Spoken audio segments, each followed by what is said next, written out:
اعوذ باللہ من الشیطان الرجیم بسم اللہ الرحمن الرحیم۔ پلز آف نالج کے معزز دوستو، السلام علیکم۔ ناظرین کرام، اللہ تبارک تعالیٰ اپنے بندوں کی دعاؤں کو قبول بھی کرتا ہے اور انہیں آزمائش میں بھی ڈالتا ہے، ان کی قوت ایمانی کا امتحان بھی لیتا ہے اور انہیں عرفہ و اعلیٰ مقامات پر فائز بھی کرتا ہے۔ انبیاء کرام علیہ السلام کو اللہ تعالیٰ نے جس طرح کائنات میں سب سے بلند مراتب پر فائز فرمایا اور اپنے قرب و وصال کی نعمتوں سے نوازا، اسی طرح انہیں بڑی کٹھن منزلوں سے بھی گزرنا پڑا۔ انہیں بڑی سے بڑی قربانی کا حکم ہوا، لیکن ان کے مقام بندگی کا یہ اعجاز تھا کہ اپنی پوری زندگی اور اس میں موجود جملہ نعمتوں کو اپنے مولا کی رضا کے لیے وقف کیے رکھا۔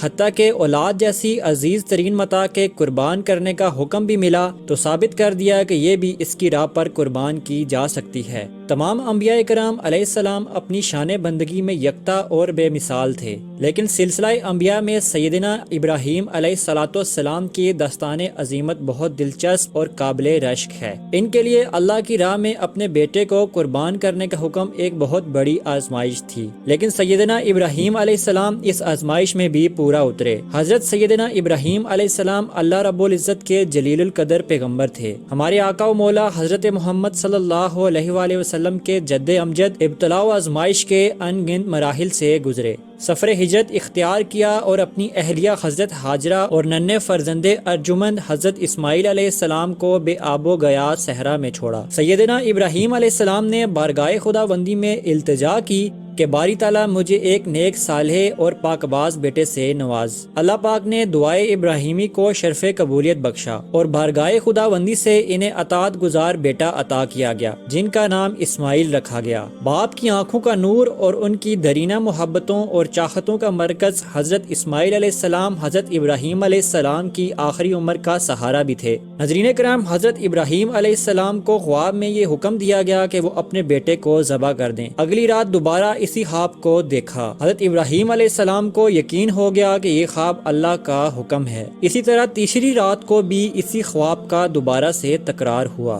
حضرت ابراہیم علیہ السلام نے خواب کی داستان اور اللہ کا حکم حضرت اسماعیل علیہ السلام کے گوش گزار کیا اور ان کی رائے جاننا چاہیے۔ قرآن پاک میں اس صلاح و مشورے کو ان الفاظ میں بیان کیا گیا ہے۔ پھر وہ جب اس کے ساتھ کوشش کرنے کے قابل عمر کو پہنچ گیا تو ابراہیم نے کہا، اے میرے بیٹے، میں نے خواب میں دیکھا ہے کہ میں تجھے ذبح کر رہا ہوں، اب تو دیکھ کہ تیری کیا رائے ہے۔ بیٹے نے کہا، اے میرے باپ، آپ وہی کریں جس کا آپ کو حکم دیا جا رہا ہے، انشاءاللہ عنقریب آپ مجھے صبر کرنے والوں میں سے پائیں گے۔ ناظرین کرام، جب حضرت ابراہیم علیہ السلام اور ان کے فرزند نے اللہ تعالیٰ کے حکم کے سامنے سر تسلیم ہم کر دیا اور حضرت ابراہیم علیہ السلام نے اپنے فرزند کو ذبح کرنے کا ارادہ فرمایا تو حضرت اسماعیل علیہ السلام نے عرض کی، اے والد محترم، اگر آپ نے مجھے ذبح کرنے کا ارادہ کر لیا ہے تو پہلے مجھے رسیوں کے ساتھ مضبوطی سے باندھ لیں تاکہ میں تڑپ نہ سکوں، اور اپنے کپڑے بھی سمیٹ لیں تاکہ میرے خون کے چھینٹے آپ پر نہ پڑیں اور میرا اجر کم نہ ہو، کیونکہ موت بہت سخت ہوتی ہے، اور اپنی چھری کو اچھی طرح تیز کر لیں تاکہ وہ مجھ پر آسانی سے چل جائے، اور جب مجھے ذبح کرنے کے لیے لٹائیں تو پہلو کے بل لٹانے کے بجائے پیشانی کے بل لٹائیں، کیونکہ مجھے اس بات کا ڈر ہے کہ جب آپ کی نظر میرے چہرے پر پڑے گی تو اس وقت آپ کے دل میں رقت پیدا ہوگی، اور وہ رقت اللہ کے حکم کی تعمیل اور آپ کے درمیان حائل ہو سکتی ہے، اور اگر آپ مناسب سمجھیں تو میری قمیص میری ماں کو دے دیں تاکہ انہیں تسلی ہو اور انہیں مجھ پر صبر آ جائے۔ حضرت ابراہیم علیہ السلام نے فرمایا، اے میرے بیٹے، تم اللہ تعالیٰ کے حکم پر عمل کرنے میں میرے کتنے اچھے مددگار ثابت ہو رہے ہو۔ اس کے بعد فرزند کی خواہش کے مطابق پہلے اسے اچھی طرح باندھ دیا، پھر اپنی چھری کو تیز کیا اور اپنے فرزند کو منہ کے بل لٹا کر ان کے چہرے سے نظر ہٹا لی، پھر ان کے حلق پر چھری چلا دی تو اللہ تعالیٰ نے ان کے ہاتھ میں چھری کو الٹ دیا۔ اس وقت انہیں ایک ندا کی گئی، اے ابراہیم، تم نے اپنے خواب کو سچ کر دکھایا اور اپنے فرزند کو ذبح کے لیے بے دریغ پیش کر کے اطاعت و فرما برداری کمال کو پہنچا دی۔ بس اب اتنا کافی ہے، یہ ذبیحہ تمہارے بیٹے کی طرف سے فدیہ ہے، اسے ذبح کر دو۔ ناظرین کرام، یہ واقعہ منی میں واقع ہوا تھا۔ جب حضرت ابراہیم علیہ السلام اپنے فرزند کو ذبح کرنے کے لیے چلے تو شیطان ایک مرد کی صورت میں حضرت ہاجرہ رضی اللہ تعالی عنہا کے پاس آیا اور کہنے لگا، کیا آپ جانتی ہیں کہ حضرت ابراہیم علیہ السلام آپ کے صاحبزادے کو لے کر کہاں گئے ہیں؟ آپ رضی اللہ تعالی عنہا نے فرمایا، وہ اسے گھاٹی میں لکڑیاں لینے کے لیے گئے ہیں۔ شیطان نے کہا، خدا کی قسم ایسا نہیں، وہ تو آپ کے بیٹے کو ذبح کرنے کے لیے لے گئے ہیں۔ حضرت ہاجرہ رضی اللہ تعالی عنہا نے فرمایا، فرمایا ہرگز ایسا نہیں ہو سکتا، کیونکہ وہ تو اپنے فرزند پر بہت شفقت کرتے اور اس سے بڑا پیار کرتے ہیں۔ شیطان نے کہا ان کا گمان یہ ہے کہ انہیں اللہ تعالیٰ نے اس بات کا حکم دیا ہے۔ حضرت حاجر رضی اللہ تعالیٰ عنہا نے فرمایا اگر انہیں اللہ تعالیٰ نے حکم دیا ہے تو پھر اس سے اچھی اور کیا بات ہو سکتی ہے کہ وہ اپنے رب تعالیٰ کی اطاعت کریں۔ یہاں سے نامراد ہو کر شیطان حضرت اسماعیل علیہ السلام کے پاس پہنچا اور ان سے کہا اے لڑکے، کیا تم جانتے ہو کہ آپ کے والد آپ کو کہاں لے کے جا رہے ہیں؟ آپ علیہ السلام نے فرمایا ہم اپنے اہل خانہ کے لیے اس گھاٹی سے لکڑیاں لینے جا رہے ہیں۔ شیطان نے کہا خدا کی قسم وہ آپ کو ذبح کرنے کا ارادہ رکھتے ہیں۔ آپ علیہ السلام نے فرمایا وہ اس چیز کا ارادہ کیوں رکھتے ہیں؟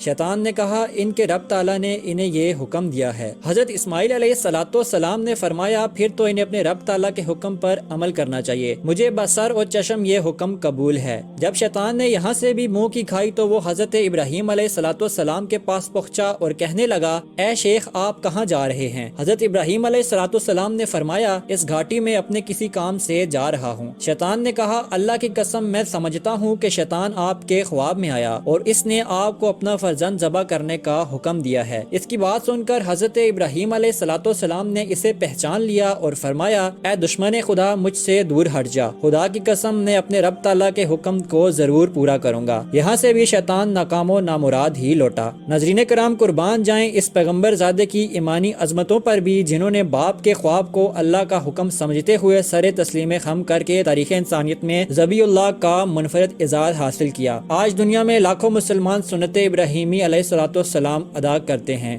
غریب و سادہ اور رنگین ہے داستان حرم، نہایت اس کی حسین ابتدا ہے اسماعیل۔ ناظرین کرام اس کے ساتھ ہی آج کی ویڈیو کا اختتام ہوتا ہے۔ انشاءاللہ حاضر ہوں گے ایک نئی ویڈیو کے ساتھ، تب تک کے لیے اجازت دیجیے گا۔ اپنا دوستوں، رشتہ داروں اور گرد و نواح کے تمام لوگوں کا خیال رکھیے گا۔ اللہ حافظ۔